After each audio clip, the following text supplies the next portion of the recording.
द्रोह, देशद्रोह बोले तो राजद्रोह बोला जाए या देशद्रोह बोला जाए, जिसके लिए आईपीसी, इंडियन पीनल कोड, वही इंडियन पीनल कोड जिसका निर्माण किया था मैकाले ने 1862 में इंडिया को बना करके जिसको दिया था, उसकी एक धारा है जिसका नाम है, जिस धारा का नंबर है 124A, वो इन दिनों सुर्खियां बटोर रही है। क्यों सुर्खियां बटोर रही है?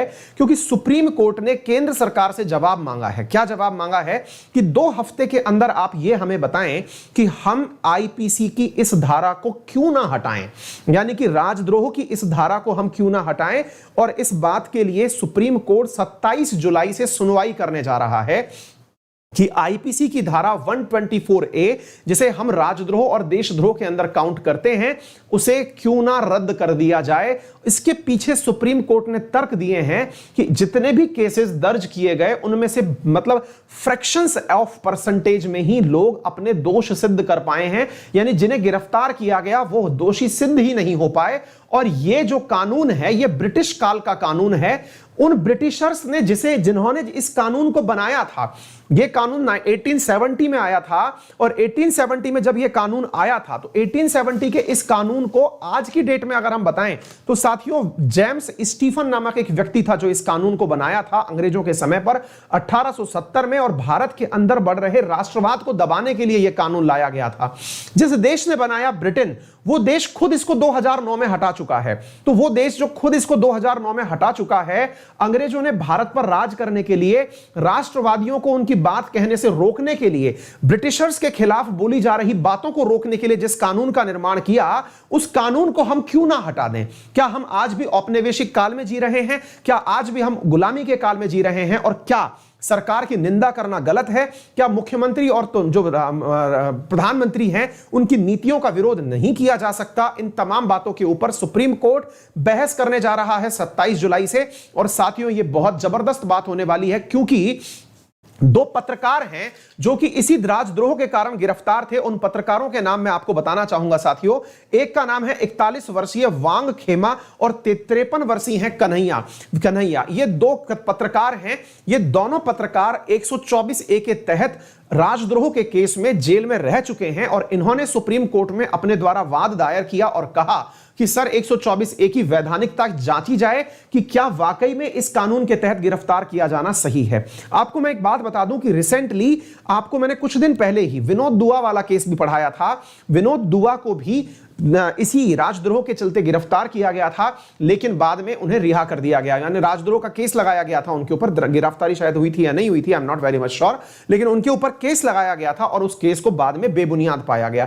तो कहने का अर्थ यह है कि राजद्रोह सही है, गलत है, यह सारी तथ्यात्मक जानकारी 27 जुलाई को सुप्रीम कोर्ट अपने द्वारा करने वाली है। इससे पहले केंद्र सरकार से जानकारी मांगी गई है। अब आप भी जानना चाहेंगे आफ्टर ऑल राजद्रोह होता क्या है, क्यों ये सुर्खियों में है? आइए मैं आपको बताता हूं। साथियों, ये बहुत ही महत्वपूर्ण विषय है, और जो भी विद्यार्थी यूपीएससी, स्टेट पीसीएस या फिर किसी भी इंटरव्यू की तैयारी कर रहे हैं, वो इसके ऊपर प्लस और माइनस सारी चीजें तैयार कर लें, क्योंकि ये अल्टीमेटली सबसे ज्यादा पूछे जाने वाले सवालों में आने वाला है आगे वाले टाइम पे। क्यों आने वाला है, जरा इसकी यात्रा समझिए, फिर आपको बातें समझ में आएंगी। क्योंकि ये फंक्शन ऑफ जुडिशरी से संबंधित एक प्रश्न है। सुप्रीम कोर्ट ने 124A के ऊपर बहस करना शुरू कर दिया है। केंद्र सरकार से 2 हफ्ते में जवाब मांगा है। तो पहले तो हम ये समझते हैं आईपीसी क्या होती है। देखिए, मैं छोटी सी बेसिक बात आपको बताता हूं साथियों। भारत के अंदर 3-4 चीजें मैं आपको बताता हूं, पहले बेसिक रूप से समझिएगा, फिर हम जल्दी से आगे बढ़ेंगे। बेसिक फंडामेंटल समझिए, आईपीसी क्या होती है, पहले इसको समझते हैं। देखिए क्या है, हमारे देश में ना बहुत सारी बातें संविधान के माध्यम से चलाई जाती हैं। संविधान हमारा क्या है, हम देश के नागरिक हैं, और हमारे नागरिकों के अधिकार क्या होंगे, देश में रहने की परंपराएं क्या होंगी, देश में किस प्रकार की मतलब व्यवस्था का पालन किया जाएगा, केंद्र क्या होगा, राज्य क्या होगा, पंचायतें क्या होंगी, नगर स्वशासन क्या होगा, ये सारी व्यवस्थाएं संविधान में दी गई हैं। लेकिन साथियों, कई बार आपने अगर अपराध कर दिए तो अपराध के लिए कहीं कानून भी लिखे होने चाहिए।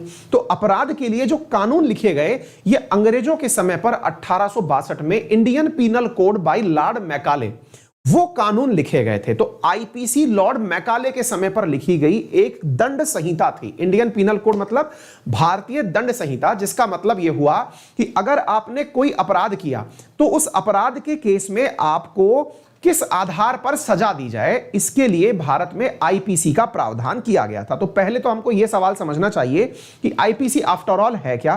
तो साथियों, मैंने आपको बताया कि आईपीसी असल में एक ऐसी प्रक्रिया है जिसके अंतर्गत सभी प्रकार के अपराधों के लिए कोई ना कोई सजा लिखी हुई है। जैसे मान लीजिए कि आपने चोरी की तो उसके ऊपर इतनी कार्रवाई की जा सकती है, सारी बातें उसमें लिखी गई हैं। अच्छा, फिर आप पूछेंगे सर फिर ये सीआरपीसी क्या होता है?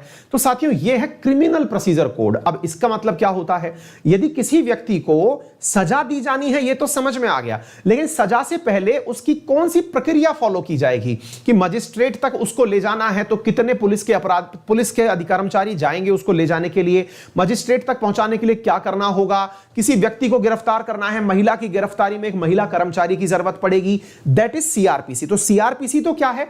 जिसमें प्रोसीजर लिखे हुए हैं कि किस प्रकार से किसी अपराधी को गिरफ्तार करके पहुंचाया जाएगा मजिस्ट्रेट के सामने या सजा दिलवाने की कार्रवाई की जाएगी। आईपीसी में सजा लिखी हुई है। ये दो बातें समझ में आ गई।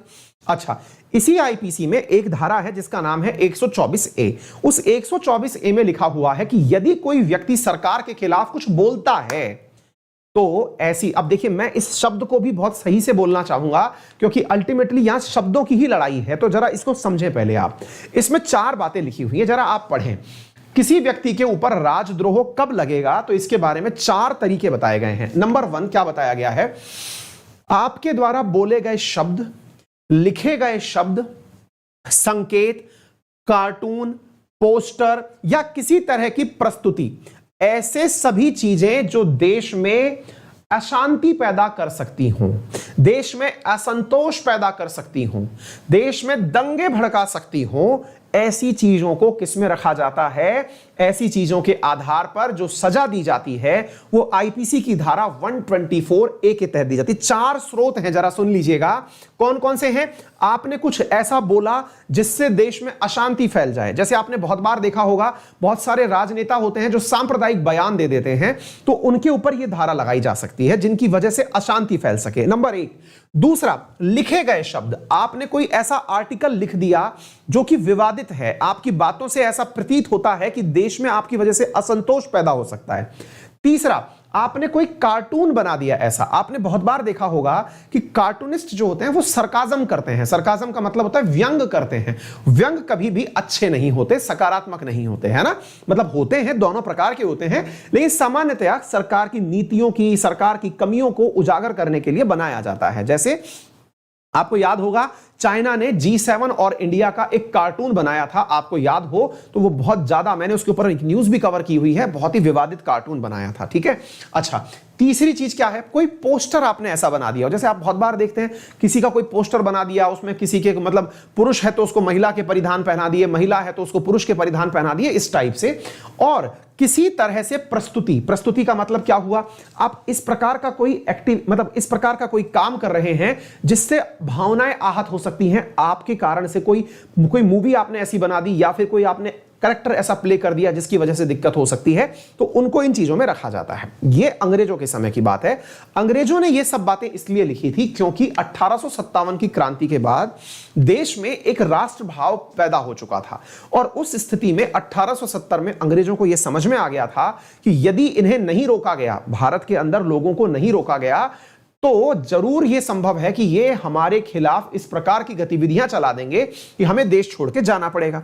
इसको ध्यान में रखते हुए साथियों, अंग्रेजों ने आईपीसी के अंदर धारा 124 ए, स्टीफन, क्या नाम है यार इनका नाम है जेम्स स्टीफन के कहने पर इन्होंने अपने द्वारा आईपीसी की धारा इंसर्ट करी। यहां तक की बात समझ में आ जानी चाहिए। अब इसके अंदर एक चीज और समझिएगा, कितनी सजा का प्रावधान है। साथियों, इसमें सजा दी जा सकती है 3 साल या अधिकतम उम्र कैद तक की इसमें सजा दी जा सकती है। नंबर 1। अच्छा, इसमें 3 जगह स्पष्टीकरण भी दिया गया है, और वो ये है कि असंतोष में देशद्रोही और दुश्मनी की सभी भावनाएं शामिल हैं।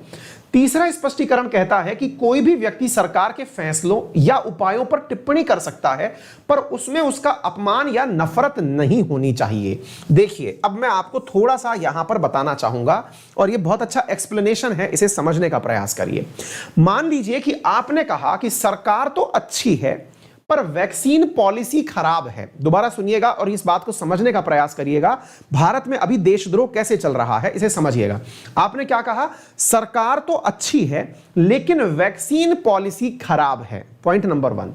तो यह राजद्रोह नहीं कहलाएगा। सरकार अच्छी है, वैक्सीन पॉलिसी खराब है, तो यह राजद्रोह नहीं है। लेकिन अगर आपने सिर्फ इतना लिखा या कहा कि सरकार की वैक्सीन पॉलिसी खराब है तो यह राजद्रोह बन सकता है।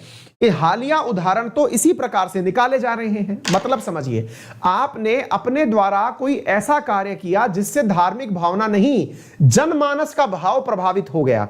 अगर मान लीजिए कि कोई भी क्रिटिसिज्म हो, उसमें सकारात्मकता का अभाव हो, तो भारत में वो राजद्रोह में कंसीडर किया जा रहा है। तो अब आपसे एक सिंपल सा सवाल, क्योंकि अल्टीमेटली यहीं से सारा बवाल खड़ा हुआ है, भाई मैं सरकार की तारीफ करूं, यह कंपलसरी क्यों है? भाई एक बात बताइए, अगर मैंने यह कहा कि वैक्सीन पॉलिसी खराब है और मैं यह कहना भूल गया कि सरकार अच्छी है, तो इसका मतलब राजद्रोह के भागीदार हो गए आप। तो सरकार ने इस आधार पर बहुत से लोगों को उठा करके जेल में डाल दिया, पुलिस ने जेल में डाल दिया। बहुत सारे शिक्षाविद, आप आंकड़े देखेंगे तो हैरान हो जाएंगे। आइए मैं थोड़ा आपको आंकड़े दिखाता हूं, उससे आपको अंदाजा लगेगा। साथियों कुछ आंकड़े हैं, इन पर आप नजर डालिए। साथियों मनमोहन सिंह गवर्नमेंट थी 2010 से 14 के बीच में, 5 साल के दौरान इन्होंने 4000, लगभग 4000 लोगों को जेल में डाला राजद्रोह के केस में। वहीं मोदी गवर्नमेंट ने अपने 6 साल के कार्यकाल में 7136 लोगों को जेल में डाला। मतलब इनकी औसत और इनकी औसत में अंतर देखिए। ये हर साल औसत 62 लोगों को जेल में डाल रहे हैं, ये हर साल औसत 80 लोगों को जेल में डाल रहे हैं राजद्रोह के केस में। क्यों? और सबसे महत्वपूर्ण बात, जिन्हें जेल में डाल रहे हैं या तो वो शिक्षाविद हैं, जैसे शिक्षक हुए, या फिर वो लोग बहुत अच्छे सामाजिक कार्यकर्ता जो समाज के लिए कुछ कर रहे हैं, या फिर कोई पत्रकार हुए या छात्र हुए। इस प्रकार के लोग जो कि सरकार की नीतियों को समझते हैं और जानते हैं, सामान्यतया उन्हें जेल में डाला जा रहा है। यह दोनों ही सरकारों में हुआ है, कहीं कम और कहीं ज्यादा हुआ है। आप इन तथ्यों को देखें, ये तथ्य सुप्रीम कोर्ट में वर्तमान में टेबल पर रखे हुए हैं। और भी इंटरेस्टिंग फैक्ट अगर आप देखें तो जान के आपको आश्चर्य होगा, और वो आश्चर्य इस बात का होगा कि 2019 में 53 केस जो दर्ज किए गए थे, जिसमें 96 लोगों की गिरफ्तारी हुई, चार्जशीट 76 लोगों की दाखिल हुई और दोषी केवल 2 साबित हुए। आप इससे अंदाजा लगाइए साथियों कि जहां पर 569 लोगों की गिरफ्तारी हुई, उनमें से केवल पुलिस 10 लोगों के खिलाफ। यार ये तो परसेंटेज भी नहीं बैठ रहा, पॉइंट्स में जा रहा है भाई। मतलब आप इस चीज से अंदाजा लगाइए, 0.5% भी नहीं बैठ रहा। इससे अंदाजा लगाइए कि इतने कम लोगों के खिलाफ दोष सिद्ध हो पाया, तो भाई जिन्हें गिरफ्तार कर लिया गया उनका क्या हुआ? सुप्रीम कोर्ट में इसी बात की बहस शुरू होने जा रही है 27 जुलाई से। अब आप पूछेंगे, क्या सुप्रीम कोर्ट इतने दिनों बाद जागी है क्या कि इसके ऊपर मतलब अब जाकर के बहस करने का समय आया है? जी नहीं साथियों, सुप्रीम कोर्ट पहले भी जाग चुकी थी। और वो कब जागी थी? वर्ष 1962 में केदारनाथ वर्सेस बिहार गवर्नमेंट के केस में। ये मैंने एक बार पहले भी आपको पढ़ाया था, जब विनोद दुआ का केस पढ़ाया था। साथियों उस समय सुप्रीम कोर्ट की 5 जजेस की बेंच ने यह साफ कहा था कि कुछ भी ऐसा बोलना जिससे देश में अशांति पनप जाती हो तो उसे राजद्रोह में शामिल किया जाएगा। आगे बात समझ में, ये 5 जजेस की बेंच ने कहा था। लेकिन इस बात का इंटरप्रिटेशन कौन करेगा कि इससे दंगे भड़क सकते हैं? आपने बहुत से लोगों को ऐसा देखा होगा, आज उन्होंने क्या कहा यह महत्वपूर्ण नहीं है, लेकिन कल को वो व्यक्ति कोई बहुत अच्छे पद पर चला गया तो आज की ये जो जानकारी जो उसने आज कही थी, इसका समय काल परिस्थिति उसके आधार पर उपयोग करके उस समय इस मसले को एकदम हॉट टॉपिक बना दिया जाएगा। इसको थोड़ा सा ऐसे समझिए, आप लोगों ने बहुत बार ऐसा देखा होगा, जब भी कोई व्यक्ति किसी बड़े पद पर पहुंचता है तो उसका पुराना कोई ना कोई खंगाल करके मामला निकाल लिया जाता है। जैसे रिसेंटली मनसुख मांडविया जी के साथ हुआ। मनसुख मांडविया जी हाल ही में भारत के स्वास्थ्य मंत्री बनाए गए, उर्वरक और रसायन मंत्री ऑलरेडी थे। जब स्वास्थ्य मंत्री बनाए गए तो उनके कोई बहुत पुराने एक ट्वीट को निकाला गया जिसमें उन्होंने इंग्लिश में कुछ गलती की हुई थी। उस इंग्लिश की गलती को निकाल करके उसे ट्रेंड करा दिया गया कि बताइए ऐसे लोग हमारे देश के स्वास्थ्य मंत्री बनेंगे। मतलब लोग जो हैं वो कमियों का भी पिटारा बना के रखते हैं, उपयोग तब करते हैं जब सही समय आएगा। ये तो बिल्कुल वैसे हो गया जैसे गृहिणियों में, मतलब हस्बैंड वाइफ की लड़ाई जब चल रही होती है तो वाइफ सारे गुस्से का उपयोग सेम डे नहीं करती है, बचा के रखती है कि बेटा एक दिन आएगा तब हम इस पर्टिकुलर बाण का उपयोग करेंगे तुम्हें चुप कराने में। तो ये जो चीजें चल रही हैं ये राजद्रोह में किस प्रकार से उपयोग में आएंगी, इसके ऊपर सुप्रीम कोर्ट बहस करने जा रहा है। तो हमने क्या मुद्दा समझने का प्रयास किया कि किस प्रकार से, तो ये आईपीसी की धारा 124। इसमें मजेदार बात एक और सोचिए, जिस देश ने हम पर शासन किया उस देश ने खुद 2009 में इस कानून को अपने यहां से हटा दिया। अपने आप में यह बड़ी बात है। दूसरी बड़ी बात, भारत में भारत के कौन से कानून हटा दिए जाने चाहिए या कौन से नए कानून बनाने चाहिए, इसके लिए समय समय पर लॉ कमीशन काम करता है। साथियों, खुद लॉ कमीशन ने 2018 के अंदर यह रिकमेंडेशन दी कि जनाब इस राजद्रोह वाले पर्टिकुलर इसको धारा को हटाइए क्योंकि इसका यूज कम और मिसयूज ज्यादा हो रहा है। ऐसा खुद लॉ कमीशन अपनी सिफारिशों में कह चुका है। तो कहने का अर्थ यह हुआ साथियों कि यह जो ब्रिटेन है यह हटा चुका, लॉ कमीशन कह चुका, तो सुप्रीम कोर्ट खुद अब बैठ करके इस पर विचार कर रहा है। उम्मीद है आप लोगों को इस बात की गहराई समझ में आ गई होगी, आपको यह समझ में आ गया होगा कि यह कितना महत्वपूर्ण है। साथियों, अब एक और मैं इंपॉर्टेंट बात बताता हूं। भारत में कानूनों की कितनी कम परख और नॉलेज है इसका अंदाजा ऐसे लगाइए। हमारा जो आईटी एक्ट है उसकी एक धारा है 66A, जिसमें यह कहा गया था वंस अपॉन ए टाइम कि यदि कोई भी व्यक्ति अपने द्वारा कोई ऐसा मैसेज सोशल मीडिया के माध्यम से या किसी को, मतलब ऐसे समझिए कि उसने कोई ट्वीट कर दिया, कोई मेल कर दिया या किसी भी प्रकार से किसी को स्टॉक कर दिया, तो उसकी वजह से उस व्यक्ति को गिरफ्तार किया जा सकता था। लेकिन इसके अंदर कोई भी एक पर्टिकुलर लाइन नहीं खींच पाई सुप्रीम कोर्ट कि भाई किस प्रकार से 66A का उपयोग किया जाए। ऐसी स्थिति में यह जो अस्पष्ट स्थिति थी इसे ध्यान में रखते हुए सुप्रीम कोर्ट ने वर्ष 2015 में 66A को रिपील कर दिया। रिपील कर दिया मतलब हटा दिया कि भाई ये 66A काम की नहीं है, इसे हटाइए क्योंकि इसका उपयोग कम, मिसयूज ज्यादा हो रहा है। बहुत सारी जगह पर पुलिस वाले जो हैं वो लोगों को इन्हीं धाराओं से डरा डरा करके गिरफ्तार कर लेते हैं। जानकर के आपको आश्चर्य होगा कि 2015 में जिस कानून को रद्द कर दिया गया, आज भी उस कानून के चलते भारत में बहुत सारे लोग जेलों में बंद हैं। जो कानून है ही नहीं उसको भी, उसके वजह से भी, और ये रिसेंटली सुप्रीम कोर्ट में केस गया था और मैंने शायद आपको 10 दिन पहले भी आपको ये बात पढ़ाई है। तो भारत में अल्टीमेटली अभिव्यक्ति की आजादी वर्सेस राजद्रोह, इसका बहस छिड़ चुका है कि अगर मैं चुनी हुई सरकार, जिसको मैंने इसलिए चुना क्योंकि उसका काम मेरे लिए काम करना है, और मैं चूंकि लोकतंत्र में जब हम प्रस्तावना पढ़ते हैं तो पहली लाइन पढ़ते हैं we the people of India, यानी कि हम ही लोग हैं जिन्होंने अपने लिए संविधान बनाया। अंतिम लाइन में हम ये चीज लिखते हैं कि solemnly resolved that, यानी कि हम पूरी तरह से अपने आप को ये समर्पित करते हैं कि ये संविधान हमारा है और हमारे लिए है। तो ऐसी स्थिति में जिस सरकार को हमने बनाया जो जनता की सेवक होने का काम करती है, उस सरकार से हम सवाल क्यों नहीं कर सकते? यदि उसकी कोई नीति खराब है तो उसका विरोध क्यों नहीं कर सकते?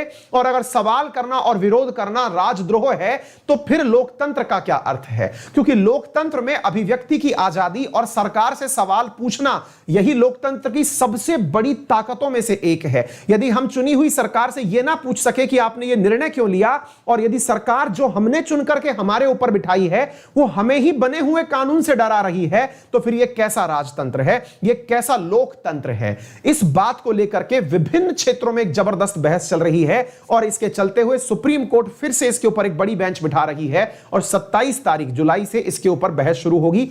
उम्मीद करिए कि अगर इस प्रकार का माहौल बनता रहा, पत्र पत्रिकाएं, समाचार पत्र, हम जैसे शिक्षाविद और शिक्षक लोग मिलकर के इस चीज को जनता में जागृति के लिए फैलाते रहे, तो निश्चित ही इसके अंदर कुछ ना कुछ समाधान जरूर आएगा। यदि आपको यह विषय समझ में आया हो तो इसे ज्यादा से ज्यादा लोगों तक शेयर करें और अपने सभी साथियों को इसे लाइक करने के लिए भी कहें। आगे बढ़ते हैं साथियों, यह बहुत बड़ी बात मैंने आपको बताई है, उम्मीद है कि आप इस बात को प्रॉपर तरीके से समझ रहे होंगे। सेशन को शेयर कर दीजिए जल्दी से। आते हैं अनअकैडमी पर मेरे साथ जुड़ करके पढ़ना। तो अनअकैडमी पर मेरी स्पेशल क्लासेस तो फ्री में है, लेकिन पेड क्लासेस में वर्तमान में एसएससी सेक्शन के अंदर स्टैटिक जीके में इकोनॉमिक्स चल रहा है, बहुत डिटेल से जीरो से चल रहा है। जो भी क्लासेस निकली हैं सारी क्लासेस देख पाएंगे। फ्यूचर में आने वाली जितनी भी क्लासेस होंगी, मॉडर्न हिस्ट्री, ज्योग्राफी, पॉलिटी, उन सारी क्लासेस को आप देख पाएंगे। इसके अतिरिक्त अगर मैं आपको बताऊं साथियों, तो यहां पर जो अन्य यूपीएससी एस्पिरेंट्स हैं या किसी अन्य एग्जाम की तैयारी करने वाले भी विद्यार्थी हैं, वो भी मेरा रेफरल कोड लेकर के क्लासेस ले सकते हैं। आप किसी भी सेक्शन में क्लासेस पढ़िए, आपको मेरे रेफरल कोड से 10% का इमीडिएट डिस्काउंट प्राप्त होता है। और जितने भी एडुकेटर्स वहां पढ़ा रहे हैं उन सब की क्लासेस, पूरे क्लास के नोट्स डाउनलोड करने की फैसिलिटी, वीडियो को जितनी बार चाहो उतनी बार देखने की फैसिलिटी मिलती है। इसके लिए आपको गूगल प्ले स्टोर से मोबाइल में अनअकैडमी लर्नर ऐप इंस्टॉल करना होगा। इंस्टॉल करने के बाद मोबाइल नंबर से रजिस्टर करना होगा। ऑप्शंस पेमेंट के आएंगे, उसमें साल भर के ऑप्शन को ऑप्ट करिए, अंकित 10 रेफरल कोड लगाकर 10% डिस्काउंट के साथ उसे प्राप्त करिए। इस कंटेंट की पीडीएफ जो है आपको मेरे टेलीग्राम चैनल अंकित अवस्थी सर पर प्राप्त हो जाएगी। यहां पर आपको क्लास की नोटिफिकेशंस भी प्राप्त हो जाएंगी। किसी भी प्रकार की असुविधा हो तो इसकी डिस्क्रिप्शन में दी गई डिटेल से आप हमसे कनेक्ट कर सकते हैं। आपका समय शुभ रहे, बड़ों का सम्मान करें, छोटों को प्यार दें और अपना व्यक्तित्व इस प्रकार से विकसित करें कि महिलाएं आपके साथ सुरक्षित महसूस करें। धन्यवाद।